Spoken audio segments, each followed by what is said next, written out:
What's up guys, welcome back for another video of Service Reset My Car. Today I'm gonna show you how to reset the a Volvo S80 2013 model. I'm gonna show you how you can reset this manually so you can do it for yourself. Before we start, I want to mention our YouTube channel, the Service Reset My Car. I'd appreciate it if you subscribe to our channel, give us more support by liking our videos. Have a look at our channel. I have more than 250 other models, other tips and tricks, and other cars. You can watch them, how to reset them manually for yourself. Any questions, any comments, use the commentary and I'll get back to you as soon as possible. Okay, let's start with this one. This is a S80 2013 model. First step is get in the car, don't touch anything. And first step is to have the trip menu, this one, to T2. You can go to T2 by turning on the left wheel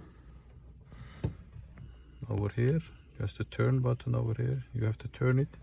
Once you're at T2, hold it over there, insert the key, and the next step is very important. Once you inserted the key, just push the start stop button slightly once, very shortly, and you hear the click. Once you have done that, there is an OK button over here. There is an OK button over here on the left side. Press this OK button and press the start stop button together. So the OK and the start stop button till this appears. Once this appears, let go the start stop button and keep pressing the OK button. And if it's OK,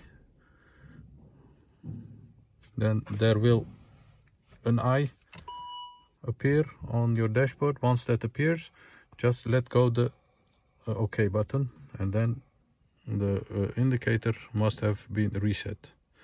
Once again, take out the key. Most important is to have it on T2 by turning on the wheel.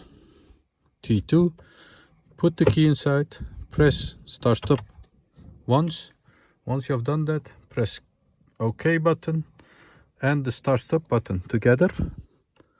Keep pressing that till all the lights blink on. Let go the start stop button. Keep pressing the OK button till the eye appears on the dashboard, and once that appears, let go the OK button, and you hear a chime, a beep, and once you hear that, the service indicator must have gone on your dashboard. A little bit tricky, but if you follow this step by step, I know it works because I have done it many times, and it will work also for you. Thanks for watching. That was it for today. Hope to see you next time with another video. Take care. Bye bye.